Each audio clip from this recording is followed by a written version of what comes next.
Hello, welcome to AU Radio. We're a small podcast network hosted out of Adventures Underground, a friendly local neighborhood game store based in Richland, Washington. Thanks for tuning in today. Our podcast features 3 shows every month. You can find out more about them on our About page, or check out our link tree to learn more about us and Adventures Underground. Make sure to like, subscribe, maybe click that notification bell, and we'll move right along onto today's episode.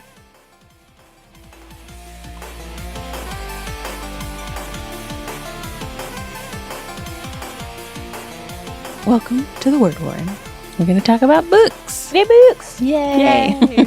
I'm your host, Sarah. Yay! Hi, Sarah! Hi, Sarah. And with me is Joy. Hi. It's good to be back, guys. Very, very special guest, Joy. Yes. And Hannah on the controls. Doing all the numbers and stuff. Woo-hoo. So we're going to talk about sci-fi again this month, and specifically about Star Wars. The best sci-fi ever. The space opera. The space opera, yeah. Space spaghetti western. Listen, Wikipedia says space opera. That's actually, well, I mean, I guess maybe I've always felt that Star Trek was more space opera, but then again, they both get cast as space spaghetti westerns too. Yeah, so, that's true, you know, yeah, 'cause it was wagon train to the space, so stars and all that. So if you want the listeners to go back to our sci-fi episode, you'll get like way in-depth descriptions of what constitutes a sci-fi novel. I always thought of Star Wars as like a science fantasy because like they have knights and sword fights and you know the magic of the Force and all that. It's a lot less technical, yeah, and a little more. Just this is how it works. Just believe it. But yeah. So you're saying midichlorians didn't make magic science? I mean, all science is magic, right? Right. Magic is just sufficiently advanced science. Exactly. True. Yeah. But yeah, so then the Wikipedia page also describes it as a space opera, which is like big space battles and usually a lot of drama. Yeah. Because it actually, the term doesn't come from opera like the stage performances. It comes from soap opera. That's really Right. And oh boy, is it ever. Oh, man. And I guess a space spaghetti western, which makes sense. Yeah. I could Because they've got totally see it being a gunslingers in spaghetti space. western. Right. Yeah. I mean, exactly. that's effectively I mean, I what watched The Hansel is. Mandalorian, and it was basically a Oh, little yeah. wolf and cub, right? You were just waiting for the tumbleweed to roll down. Yeah. Right. Yeah. The Mandalorian is Lone Wolf and Cub, and if any of you love The Mandalorian, I mean, how could you not? But if you want a manga to read, Lone Wolf and Cub is right up your alley, 100%. Agreed. All right. So, I'm just going to start with just a little bit, some of the publication histories. Actually, so there was a novelization of the first movie, but it was called Episode 4. Yeah, episode 4, but it was called From the Adventures of Luke Skywalker instead of A New Hope, I guess. And that one was published in 1976, which I don't really know the timelines of the movie releases. So I just learned from you this right before we recorded that it came out in 1977. Yeah, it was. Lucas had things fairly well locked down in the beginning as far as like publication histories and things like that.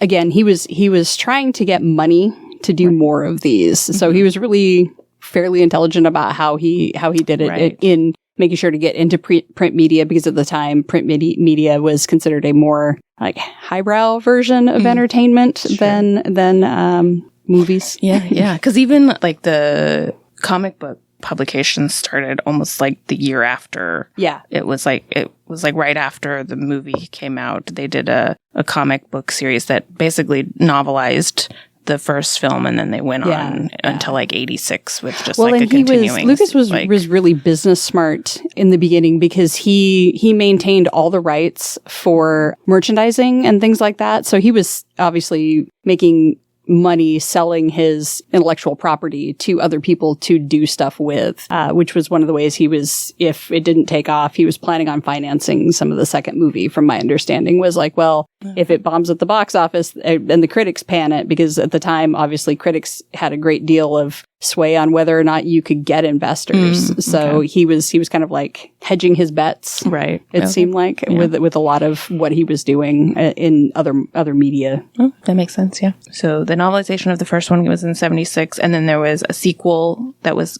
printed that was called The Splinter of the Mind's Eye. Oh man.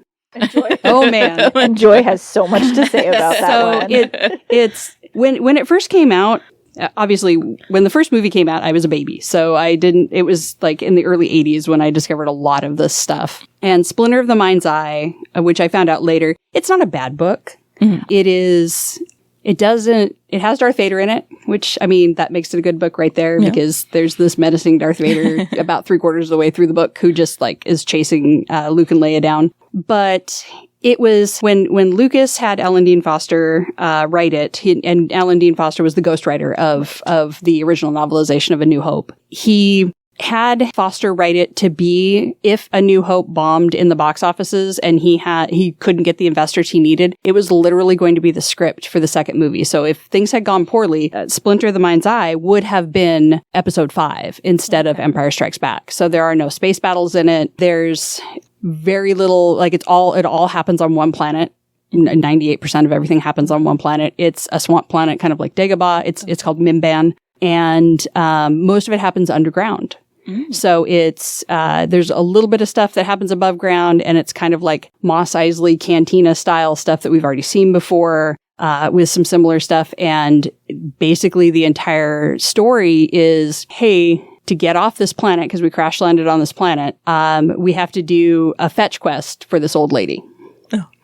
Yay, fetch quests! Who's this mysterious old woman who somehow knows a lot about the Force but won't explain why. Mm. And oh, by the way, we have to go find this Force Rock. Okay. Force Rock. Which is the first introduction of the Kyber crystal, which later will become what we use as the focusing crystal for lightsabers. At this point, it is a Force relic. And apparently Lucas had actually intended for it to be in A New Hope, where Jedi would have to have this crystal to focus their force powers with. And then he later decided to scrap that idea, both because of prop issues, having to make crystals and make them look interesting and do things. So he ends up ditching that idea, but then hands it off to Alan Dean Foster for the focus of this second low budget, sort of B-movie-esque film that they're novelizing. There are lots of great things about the book. There are lots of not great things about the book. Sure. It really does prove that Lucas's assertion that he always had this plotted out from beginning to end is completely wrong, because there is so much romantic and sexual tension between Luke and Leia in this book. It is awkward when you view it through the lens of today. No. Like that, you think the one kiss that they share when you find it is like, oh my god, wow, they have like a slap tickle fight in a mud puddle. There's the trope of huddling together for warmth. Oh no. Mm-hmm. Sacrificing yourself. I will say the one really cool thing in the book that I really, really enjoy is that Vader comes in to take the Kyber crystal from them in the cave towards the climax of the book, and pretty much it just really like overwhelms everything like Vader does. Mm-hmm. And Leia grabs Luke's lightsaber and fights him. Oh, nice. See, I would have loved to see Leia fight with a lightsaber. Right? Yeah, that's the best part of the book, in my opinion. I'm so sad that it didn't make it into any of the two movies. Yeah. Like, oh man. Amazing. Why not? Just give us a Force-strong Princess Leia. Right. I mean, we got her for General Leia in some of the new movies a little bit, but lightsaber. But I wanted to see her fight with a lightsaber. Right. She should have been the Jedi. I have a lot of opinions about Carrie Fisher.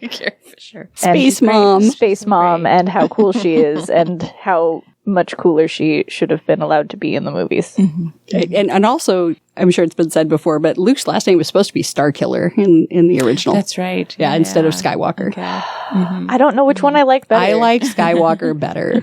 Yeah. Mm-hmm. I don't know if I like it better just because it's what it is, and I'm so used to hearing Luke Skywalker. Starkiller's pretty cool, though. It's kind of edgelord, though. It's really, but Star Wars is edgelord stuff. It's just edgelord stuff. I mean, they do reuse the name later on in video games and a couple of other things, but yeah, he originally was supposed to be called Starkiller. Interesting. My next thing kind of jumps to 1999 1991. Actually, there's the And they're hard to find. I think they've re-released them since then, but there are 2 trilogies that happen after Splinter of the Mind's Eye. And it's the Han Solo trilogy, the The Adventures of Han Solo. And then there is the Lando Calrissian trilogy. And then after that, there is nothing until 91. I've since read both of the Han Solo trilogy and the Lando Calrissian one. And I mean, they weren't bad. Kind of like Splinter of the Mind's Eye. They're a product of their era, and they're kind of like Pulp Fiction. Yeah, they're worth a read, but they're nothing, in my opinion, that was terribly spectacular. And then 1991 happens. 1991. That was the best-selling Thrawn trilogy. So let's just talk about how Timothy Zahn saved Star Wars. Oh my gosh, did he ever? Thrawn. Yeah. Thrawn, Mara Jade. Yeah. So, just for things that Timothy Zahn created, Thrawn, it was 100% his creation. Mm-hmm. And the Chiss Ascendancy wouldn't be what it is, obviously, without Thrawn. And Mara Jade is also his creation. Oh, wow. And okay. the other thing that a lot of people don't realize is that Coruscant, the world, didn't have a name until Zahn decided to give it a name. Oh, wow. That's really cool. Yeah. That's really cool. One of the funniest things about the first Thrawn trilogy, because there are 3 of them now, I think, Okay. is that, so when Lucas was kind of like parting out rights to people to do this and to do that and the other thing, he did a couple of the books to Del Rey, I think was the publishing house that he gave rights to book writing to for a while. That's right. He also did West End Games as the tabletop role-playing system. Okay. And then, of course, he gave some rights out to a couple of video game publishing houses and things like that. But West End Games actually took that property and ran with it. Thrawn, the original trilogy, probably wouldn't be what it is today without West End Games. They fleshed out a whole bunch of worlds that didn't really have anything about them. Most of the lore that we have today for the Star Wars Expanded Universe is thanks to West End Games. Wow. Okay. In fact, Lucasfilms was so impressed with what they had done that when Zahn was tapped to write the next book series, they actually sent him a box set and all of the current supplemental books from West End Games and said, use these for continuity. That's amazing. Which is really rare because most of the time, most companies are like, just kind of look at their RPGs and they're like, oh, that's nice. You were never part of canon and you can just stay over there in the corner. This is a weird sort of synergy that doesn't usually happen. It's usually like, yeah, whatever happens over there, those geeks and their dice. I feel like, I don't know that George Lucas is necessarily a geek, but I think he appreciates geek culture enough to see, or Lucasfilms or right, yeah, because I'm not really sure how big of a hand that George Lucas himself had in the Timothy Zahn's coming on board. Yeah, but like I feel like they've done a really good job of utilizing their fan base. Yeah. Where a lot of IPs do just go like, that's fan fiction, that's an RPG, nobody cares about that kind of stuff, we're not going to incorporate it. Lucasfilms went, those guys got a lot of really solid ideas, let's use that.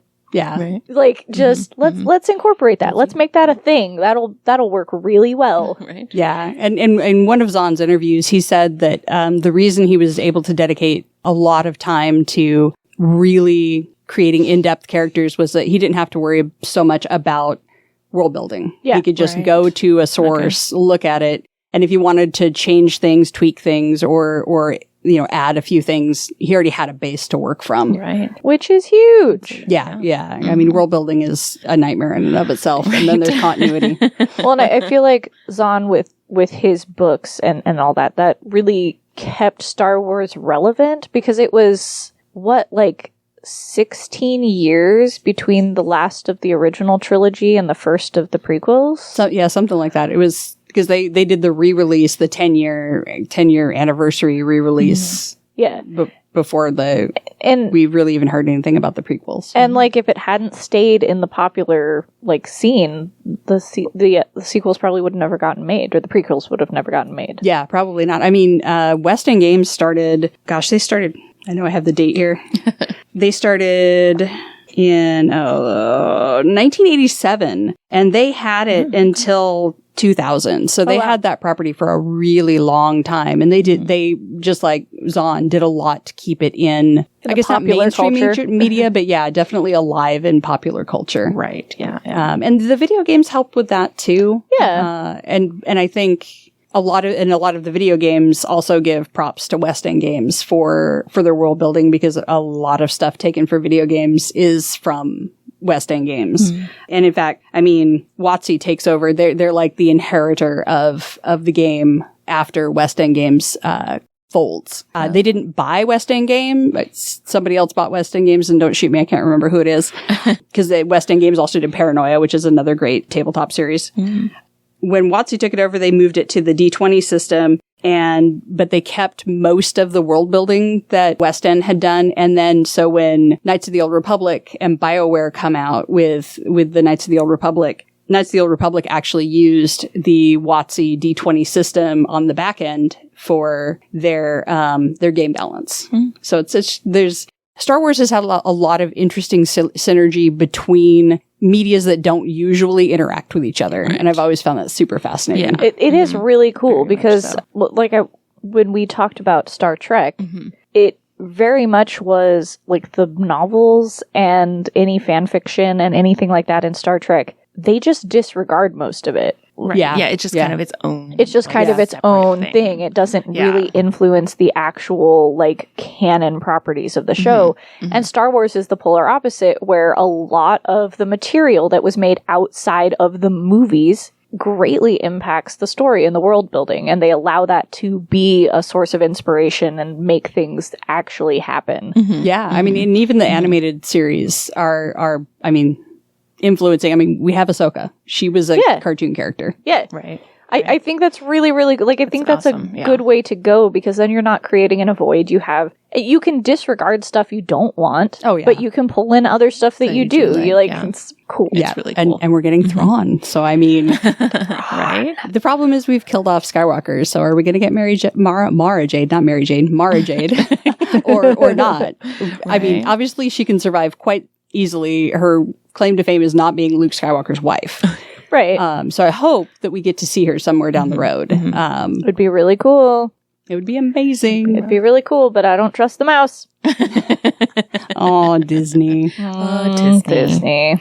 So with like Thrawn, like kind of re-energizing the franchise and stuff, there was like a lot of publications like after that. There was Del Rey picked up the publishing, and they released what became 19 installment series, The New Jedi Order. The New Jedi Order, yeah. From 99 to Jaina and Jason, and it's the 3 solos. Right, yeah. and then Ben Skywalker. Ben Skywalker. And thanks for ruining that too, Disney. Benjamin. And then Scholastic also did a bunch of publications for younger audiences. Between 99 and 2008, there was the Jedi Apprentice series, Jedi Quest, and then The Last of the Jedi. It's like Jedi Apprentice was published from 99 to 2002, and there were 18 books in that series. Wow. Yeah, it's crazy. Well, I mean, and they're still pretty popular, because anytime we get used copies of those in, they sell immediately. Right, fast, immediately. Which is interesting, because getting young kids into long series can be kind of difficult. When it's a one-off here or there, it's fine. But when it's like... But everybody likes Jedis and lightsabers. Right, and, yeah. You know, little green guys with big ears. Walking carpets. He's just a giant teddy bear. And yeah, so, I mean, so also during that time, there was a ton of comic books that were being produced during that. So like Lucasfilms, Marvel Comics started publishing their stuff in 77 with just a long run thing that was just called Star Wars. I think it was like 107 issues. It's a ridiculous number. Right. I mean, obviously probably not a ridiculous number for most. Right. But if you're thinking about collecting it, that's a lot of issues. That's a lot of issues, yeah. So many. I mean, I will admit, I liked some of Marvel's runs, but I was a much bigger fan of how Dark Horse managed the Dark property. Horse did a really good job with the property. Yeah, they brought in a lot. So because Marvel published until 86, and then Dark Horse got the licensing to it, and so they were exclusively publishing it between 91 and 2014. Which really is the golden age of Star Wars, because that's Zahn and after. Right. Yeah. Which, I mean, they had so many really good authors. They also... Lucasfilms kind of mismanaged that time too, I think, because they wanted to get the first book of the Thrawn trilogy, I mean, hit the New York Times bestseller list and made it to number 1. Wow. And they saw that and they were like, oh my gosh. So they like tapped a whole bunch of people to do novels. And Margaret Weiss was one of them. Oh, okay. But unfortunately, her novel, like several other more famous authors' novels, ended up not getting published because they kept sending them back for rewrites when, as an already famous author, do you have time to keep rewriting a property that isn't yours? And she finally just said, I'm done. I've rewritten this for you a couple of times now. I have my own stuff to work on. And she walked away from the project. Right. Which is really sad. It never got published, and I'm sure it would have been amazing. I'm sure it would have been so good. But and there were like half a dozen novels during this time that just literally because of Lucasfilms coming back and saying, well, we need you to rewrite this, or we need you to do this. Part of it was not giving enough information up front, like handing people a continuity Bible or whatever. And then other parts of it were like, scuttlebutt is that Lucas had stuff planned, but then didn't want to tell what he had planned so it wouldn't get leaked. But then he would see stuff and he'd be like, no, that's not quite right. I need you to do this, but it wouldn't be like super clear. And now whether that's true or not, I mean, that wouldn't surprise me though, like being like, I don't want to spoil this thing that's coming up in, that we're planning for one of these movies. But if you're going to have an author write something that's going to tie into that, they need to know what they're tying into to make it work. Yeah. And have them sign a non-disclosure agreement. Just be like, hey, your part of your royalties is dependent on you not violating this non-disclosure agreement. Right. Which I'm sure, obviously, Margaret Weiss would have been familiar with that. I mean, but during this time we have Margaret Weiss who's writing for it, R.A. Salvatore. There are just some really top-notch authors who are writing stuff, and it's really sad that we see R.A. Salvatore's, but we never get to see Weiss's. Right. Quite honestly, if they published Weiss's today, I would buy it. Yeah. If they were like, hey, this was an old one that we were going to publish and we just never got around to it. We never had the opportunity. But here's Star Wars by Margaret Weiss. I would be like, I will read that. Right. I will read that today. I don't care if it's canon anywhere. I will just read it. Just read that. And and apparently, when asked in an interview, she said that, that she sent it back after the final rewrite she was willing to do, and that she doesn't have a copy anymore. The computer that it existed on, died, and so it theoretically could be eternally lost, or it might just be sitting in some box somewhere in some warehouse that the mouse now owns that rotting away. Disney, do us a favor, publish that book. Yeah, really. Because the mouse totally listens to my podcast. Yeah, exactly. I feel like that actually is a good segue into... So all of these books that had been published previously, and the comic books as well, they were called the Expanded Universe for many decades. And then in April of 2014, Lucasfilms, after the acquisition by Walt Disney, they rebranded it all as Star Wars Legends. Yeah. Which, I mean, okay. And it's now non-canon.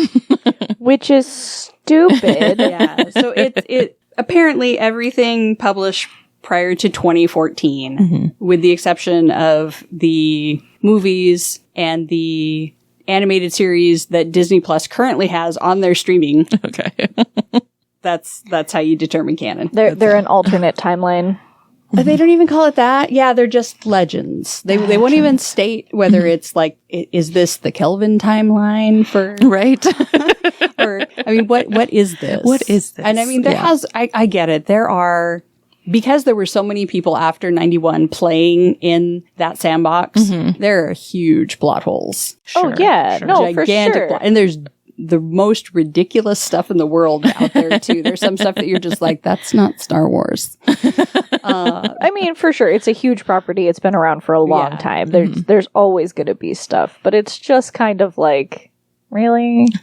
I know that you guys wanted to play with it yourself, but you could have just not done that. Yeah. Well, and I guess my biggest complaint is that they said they wanted to go a different direction with it, but just like with Splinter of the Mind's Eye and Empire Strikes Back and Return of the Jedi, you can read that book and see pieces of it in those two movies. Well, when you watch Disney's This Is Brand New, Nothing That's Ever Been Done Before, you can also see parts of The Courtship of Princess Leia. You can see parts of the Jedi Academy. You can see you could just see parts of the books that, and I realize there are so many books that were published. So it's really hard not to retread similar ideas. Sure. But they all really play out a whole heck of a lot like the books. Yeah. Just not as good. It's just not as good. Like you should have just been like, dude, there are so many books. You could have just been like, we're going to start making TV and movie adaptations of literally all the Star Wars novels. You could have gone for another 10 years. Yeah. Right. I mean, because if you look at it, Kylo Ren is basically Jason Solo. Basically, yeah. And, and they called him Ben Solo. Well, that was Ben Skywalker. That was Skywalker and Mara Jade's son. Yeah. But, because you've got Anakin and then the twins, Jaina and Jason. And Jason's the one who falls to the dark side.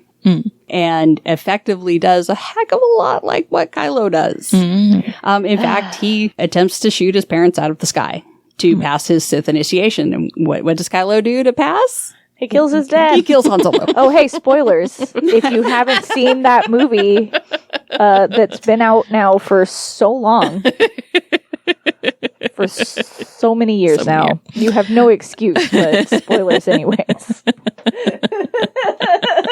And then, I mean, the other thing that happens that's fairly similar is we've got Rey almost kills Chewbacca. Yeah. And that happens to Anakin Solo. Yeah. Yeah. Except there isn't oops, he's really dead. It is the most gut-wrenching thing. And this is for Abrams to just be like, oh, yeah, no, he was on a different transport. Where was the other transport? I never saw another transport. That's a big desert, guys. You would see another plane land. Right? Well, Chewbacca's a moneymaker.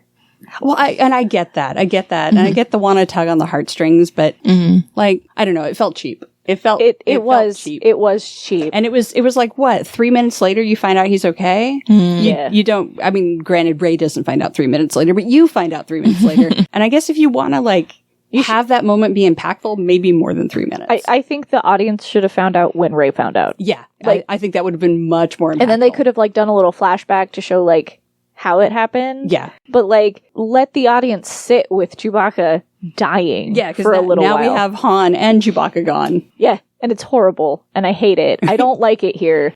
Yeah. I don't appreciate it even a little bit. And I think the worst part is that when asked about what his plan was and whether Lucas actually had this plotted out or not, Splinter of the Mind's Eye says no.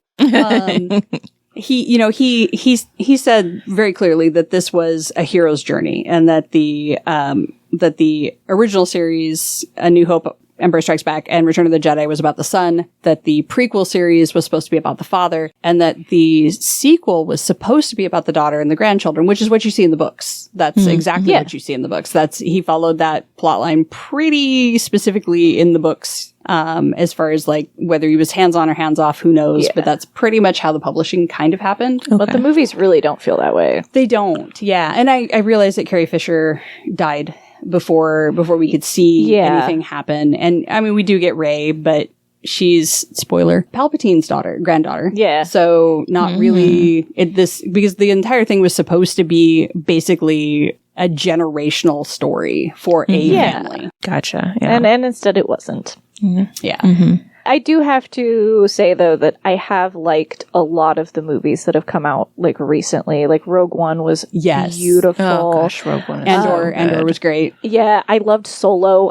Solo was really good. Loved Solo so much. And I know a lot of diehard, OG trilogy fans, really hate a lot of the new stuff, but I really like a lot of the new stuff, even though I don't like the mouse. Yeah. The movies that have been coming out in the last 10 years, I've been really enjoying a lot of them. I think I've enjoyed the streaming series more than I've enjoyed the movies. I haven't seen a lot of the streaming series. I've watched some of The Mandalorian. Yeah. But that's really kind of been it for me right now. I don't have a lot of bandwidth to start new things. Yeah. I mean, that's my to be read pile. Honestly, I was pretty disappointed by the second of the new trilogy. So I never actually even saw the last one. The last one, yeah. Would that be The Last Jedi? Right, 'cause it was The Force Awakens, The Last Jedi. The Last Jedi. So I and saw The Rise that of one. Skywalker. And then Right, I never saw that one. I don't think that I actually don't think I saw The Rise of Skywalker either. But I think that was more because it came out in 2019, like the end of 2019, and I just never got around to going to the theater, and then 2020 happened, and then I just never saw it. Because I was kind of like, I like going to see Star Wars stuff. I like it. There's a lot of explosions. There's lightsabers. There's space battles. Right, There's it's stuff. dramatic. Like it's a fun. It's like the Marvel Cinematic Universe. It's a fun thing to watch. Yep. And so I was like, ooh, new Star Wars movie, and then it just never happened. Yeah. And I think I liked it better than the second movie. Yeah. The Last Jedi was. I don't like what they did to Luke. I don't like what they did to Luke either. I was pretty. Comics did it better. The comics usually do.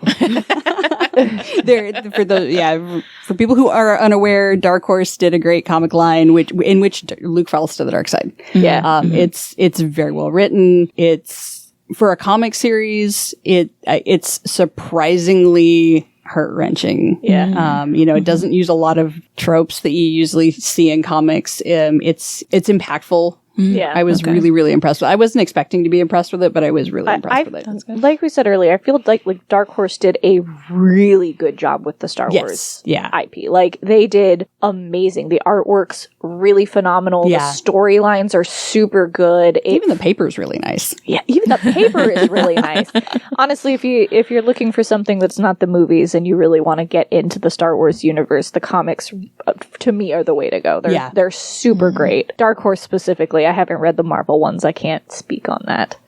They're very Marvel. They're very Marvel. If you like the Marvel Cinematic Universe, oh man, Marvel doesn't own it anymore. I was going to be like, that would be such a fun crossover, like for Guardians of the Marvel Galaxy and Solo. Solo. I've always wanted to see that. I mean, Disney technically owns both of them now, right? So like, oh man, in a galaxy far, far away. In a galaxy far, far away. They're not the guardians of that galaxy, but they are the guardians of a galaxy. Awesome. Doctor Strange in Star Wars. He'd be the best Jedi. Oh, yeah. I mean, they do have a mystic class, so theoretically, yes. Or, saying. Would that make him a Night Sister? Because they're technically the witches of the Star Wars universe. Oh, that would be Scarlet Witch. You know what right? I really am hoping that Disney does with some of the Star Wars IPs? I really want to see some Grey Jedis. Yes. I really, really, really want to see some Grey Jedis show up. I've been hoping. I mean, that could be Ahsoka. We could very much see Ahsoka. Very true. She absolutely. I want them to explore that part of the nature of the Force more. Yeah. Like, I'd really love to see a little more of the gray instead of the stark black and white that we get with the Force all the time. I'd love to see that middle ground somewhere with the, like, Jedis. Balanced Jedi. They're important. They are so important. I don't know. That's part of my favorite. That's probably one of my favorite parts of lore. Anyway, I really like that bit of lore. Just gray Jedis. Yeah. Mm-hmm. I'm really hoping that they move Ahsoka in that direction. That would explore Ahsoka in that direction. I mean, she's already in that direction. She's already very much in that direction. Like, they would have to, I think, point the new generation of watchers towards the fact that she's not necessarily a light side Jedi. Yeah. Without making her do dark side stuff. Yeah, she's not a dark side. Because I have not watched a ton of the new stuff, except for The Mandalorian. So is that Ahsoka in The Mandalorian? That is Ahsoka in The Mandalorian. Yep. Okay, I couldn't remember. Okay. Cool. Yes. I like her a lot. Super excited. And so far Thrawn is supposed to show up in her series. She's getting a series? I think, what is it? It's this year, September, right? Something like that. I would have to look it up again. I know it's been moved around a bit, but yeah, it's supposed to be this year. Comes out this year. That's cool. I really liked her in The Mandalorian, so I might check that one out. I think they did an amazing job on transforming her from comic book, or not comic book, but from animation to live action. She doesn't look weird and toony, but they kept her look correct. Which I was worried about. Like, Togruta, are kind of hard to do. I mean, you see one of them in the prequels? I think so. And it always looks like they're wearing like an elaborate headdress instead of actually being like part of their biology. And I think they did a much better job on that. I mean, we have come a Disney, long... you have money. We've also come a very long way with CGI and special effects. We're at a very different stage than the prequels. Yeah. Right. Yeah. I don't know. Lucas threw a lot of money at those. Yeah. But it was still, you can throw a lot of money, but if the technology is not there, then the technology is not there. That's true. I mean, he failed to build an animatronic T-Rex for Star Wars, which is really where he failed there. Star Wars needs more It dinos. needs more dinosaurs. They should have just pulled the T-Rex from Jurassic Park. I think Star Wars came out before Jurassic Park. I don't actually know. This isn't about Jurassic Park, so I didn't pull it. Well, I mean, Rancors are effective and dewbacks are effectively dinosaurs, right? Right. Yeah. I mean, Star Wars did amazing special effects With what they had. For sure. Amazing. Just until Jar Jar Binks. Yeah. The whole Gungan storyline is not awesome. I still maintain that Jar Jar Binks is, in fact, a Sith Lord. Yeah. I will never not believe that. And nobody can change that my conspiracy mind. theory has a lot of They have so many good facts. points. Yeah. There's so many good points in it. The first time I read it, I was like, yep, that's true. Accepted. Yeah. That makes me hate Jar Jar Binks just a tiny bit less. What I'm saying, Disney, is you should lean into that and make Jar Jar Binks a Sith No, Lord. I mean, they just made him. Well, no, that's technically he's still canon. Dang it, they're just not using Gungans at all, and that's okay too. That's fine too. That's fine too. They could have gone so many places with that, and they just left it. Okay. Do you have more for us, Sarah? I mean, not really. The only thing is, I thought it was funny because I read that there used to be like a comic strip also that ran in American newspapers between 79 and 84. I'd heard that too. I've never seen it except for online. Okay. Yeah. I mean, it never made it to our papers or any of the papers around here that I'm aware of. But I just thought that was a fun little tidbit. I mean, so they've really spanned the entire gambit of publications. Yeah, because I think even Dark Horse published some manga. Yes. Or something about it. And Everything's a manga now. Yeah, everything's a manga. It doesn't have to come from Japan anymore. Yeah. No, it just It's a has style. to be in It's a that style. format. Yeah, it's a formatting style now. It's a formatting style. Yeah. So I'm no longer like impressed when people are like, "Oh, they made a manga of that." I'm like, "Yeah, of course they did."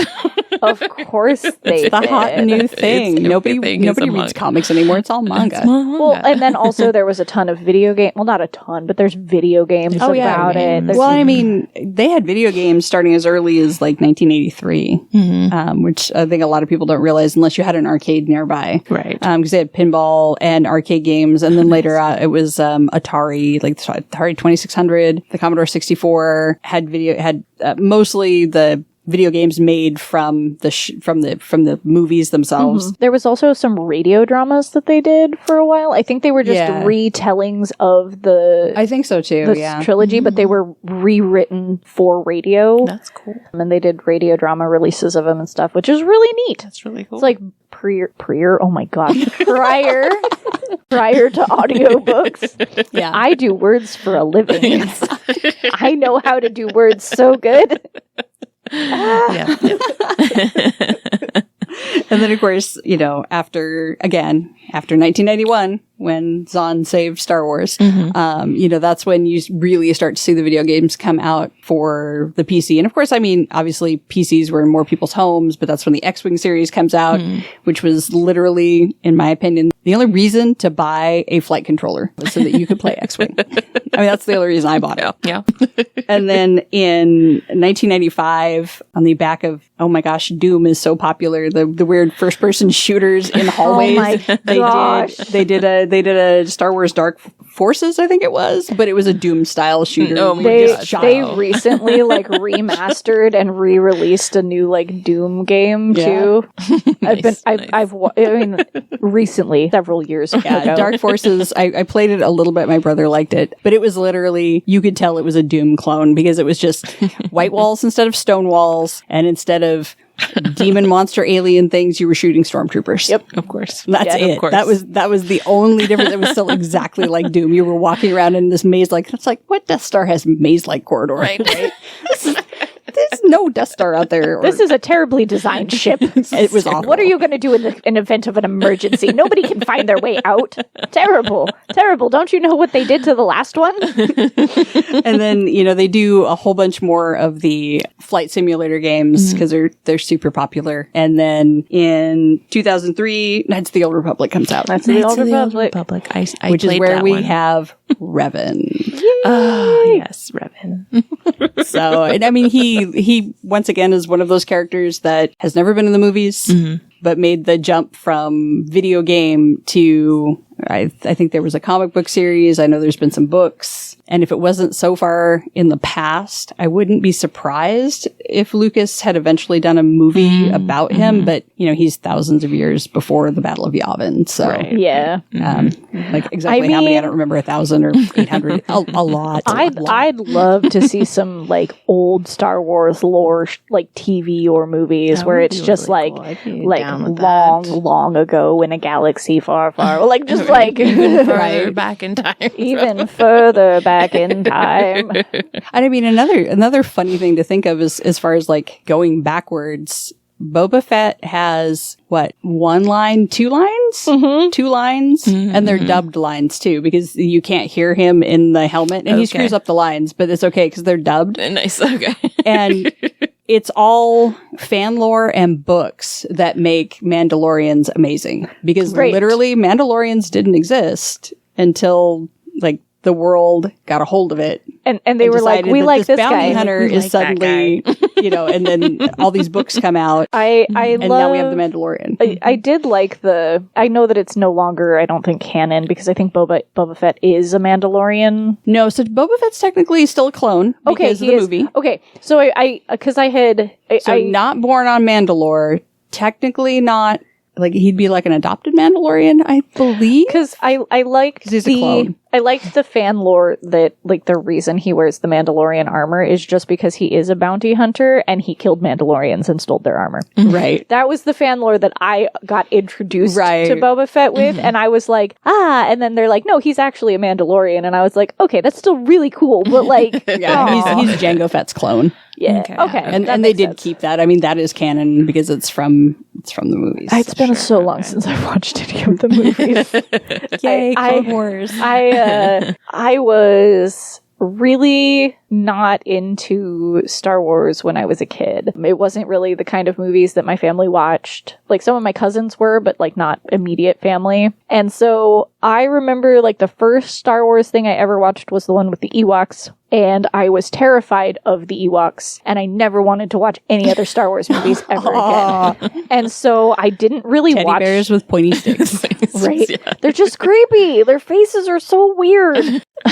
But I didn't really watch anything else until I was in my teens, and then by then I wasn't like enamored with Star Wars. Yeah. And you've got to get it. You got to hook them while they're young. Yeah, the production value compared to today, the production value of 4, 5, and 6 are Really, not yeah. great. But for the 70s and 80s, they were great. amazing. And then I got It's into nostalgia. I think nostalgia. It's like everybody wants to. You should start with these. Maybe not, because it's kind of like saying, "Oh, Doctor Who, you should start with the 4th Doctor." No, okay, Tom Baker's amazing. Tom Baker is amazing, but you shouldn't start there. You shouldn't start there. The production value is not awesome. You should get yourself really hooked into Doctor Who and then go through all of the current Doctors and then go, I want more. And then you can go watch. Then go Tom watch Baker. Tom Baker, because K9 makes it worth it. K9 is amazing. But the yeah, best. I mean that is the problem with the original 3 is the Yeah. production value. And I mean, he did the remaster, which fixed some things and then introduced other terrible things. The Jabba scene with Harrison Ford with Han Solo, where at that point, Jabba was supposed to be a bipedal gangster, humanoid-ish. And so when Harrison Ford walks around him, when they put a slug there, it doesn't work. Yeah. He has to step on his tail. And they also had to make him skinnier. And it's just weird proportions. They don't work. Yeah. I wish they would have left him as a bipedal thing. I love space slugs. I can't help it. The Hutts as just they remind me of like Roman emperors. You know what I really get from them. I feel like that was Roman emperors. I feel like that was probably the inspiration there. He's so gross. So gross. Before we end, though, I do have to throw out because we talked about parodies and Spaceballs is the best movie of all time. So. Spaceballs is great. It's great. Jabba the Hutt. Yes. Oh God, his face just like melting. Oh Lord, I'm delicious. I also like ludicrous speed. You know how they ludicrous. Dude, how they explain hyperspace. Plaid, ludicrous. It's great. It's great. So it's great. I just. Oh my gosh. I see your Schwartz is as big as mine. I see all Schwartz is as big as mine. Believe in the Schwartz. So good. Oh my gosh. Okay. Actually, yeah. It was. Yeah. Hour went by fast. It went by very fast. It's because this is a fun topic. It is a fun topic. Yes. Yes. I guess thoughts, feelings, concerns, anything, final closing thoughts. You've got Slave Leia's outfit in your head for clothing, right? I did. Yeah. Yep. I was going to say clothing thoughts, which is exactly what Slave Leia's costume is. And Carrie Fisher said that was the most uncomfortable thing to wear because the bra was metal and it was cold and it didn't fit right. Oh, gross. And they tried like fitting it to her and it didn't matter. It didn't fit. She kept worrying she was going to fall out. And then she had to fight in it. Oh gosh, yeah. Like the things that you have to do for space clothing. It's for space clothing, right? That outfit is atrocious. It's so bad. It is a fan favorite, but yes, it is so bad. It's bad. It's bad. I'm glad that was brought up. Right. I mean, if we're gonna start cinema sins, that's definitely a sin. Fit your clothing to what you're gonna have your actress do. Also, if you're gonna make something metal, put some lining inside of it. Yes, please. Please. Seriously. That's gonna suck. That sounds very uncomfortable. No, I don't have any clothing thoughts. I just did it too. Okay. I'm so glad that I can just inspire this in everyone. I like that quote. I think it was from, oh my gosh, Carrie Fisher, about how she didn't wear underwear because you don't wear underwear when you're in space because you'll like get strangled by your own bra or something. I can't remember what it was. Oh, it because they didn't want her to wear a bra. Yeah, they didn't want her to wear a bra. The white outfit, it showed like lines really bad because it was a thin, inexpensive polyester. And so, they could see like bra straps and things. So that she made some little quip about, you can't wear underwear in space because it'll strangle you. You were something like that, yeah. God bless Carrie Fisher. When in reality, it's just like, we don't have the budget for good costumes. Just deal. Exactly. Just deal with it. Book club. Book club. Oh, yes. So the book club is reading Under the Whispering Door by T.J. Klune. And it's like a fantasy novel about, the Just Jacket says that Wallace was sitting at his own funeral when death came to collect him, and he started to suspect that he might be dead. I love that. Be a clue. Yeah. So that one's going to be fun. And then YA edition is called Where Darkness Blooms. Ooh.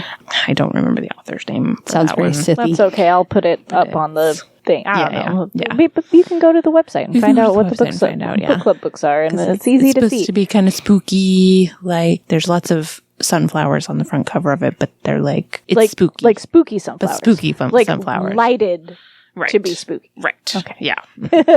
Sunflowers are kind of spooky. They're right.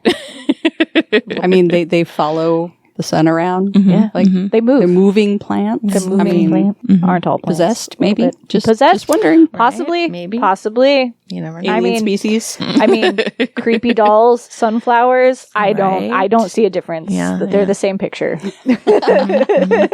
This is always any excuse to bring up Writers of the Future so I was reading, one of the anthologies had a story in it called The Face in the Box, which was so the main character in it was a sunflower farmer, and it's like in a dystopian future where like all the land is covered in basically cities and there's like no farmland, but she had like special dispensation from the government to like grow a little like half acre of sunflowers for whatever reason. And then all of the farming actually happens up on these giant platforms that up in the sky, and one of them like covered her little thing, and she's like, I'm supposed to have direct sunlight or whatever, like blah blah blah. So she like zooms up there to check it out, and then like all the plants had merged with like the onboard computer that was like, and it was like there was like a face of a little girl in one of the monitors like talking to her. It was really creepy. That sounds horrifying. Like I said.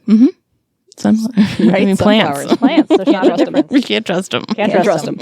They talk to each other through their root systems. You can't trust them. You can't. Okay, cool. I think we're done. Okay. Yeah. Yeah. All right. Thank you so much, Joy, for thank you so much for joining us. joining us back in the podcast studio. We missed having you up here. May the force be with you. May the force be with you. Okay, bye. You've been listening to The Word Warren on AU Radio Podcast Network. If you're interested in any of the titles from today's episode, you can check out the link tree in the description to visit Adventures Underground at their online store, or their virtual storefronts hosted by bookshop.org and libro.fm. Physical, digital, or audio, Adventures Underground has you covered. If you'd like to contact the show, you can find us on Facebook, Twitter, and Instagram. Just check out that link tree in the description. Or you can email the show at podcast@advunderground.com. You can also support this show and all the awesome shows on AU Radio that you love by becoming a patron of the AU Radio Podcast Network. You can find us at patreon.com/ADVUnderground. For as little as $1 a month, you can help us continue to create these shows, and soon, many more. You've been listening to the AU Radio Podcast Network. Music is provided by CubbyPurplePlanet.com and bensound.com. Views expressed do not necessarily reflect the views and opinions of Adventures Underground. AU Radio is a production of Adventures Underground. Copyright 2018. All rights reserved.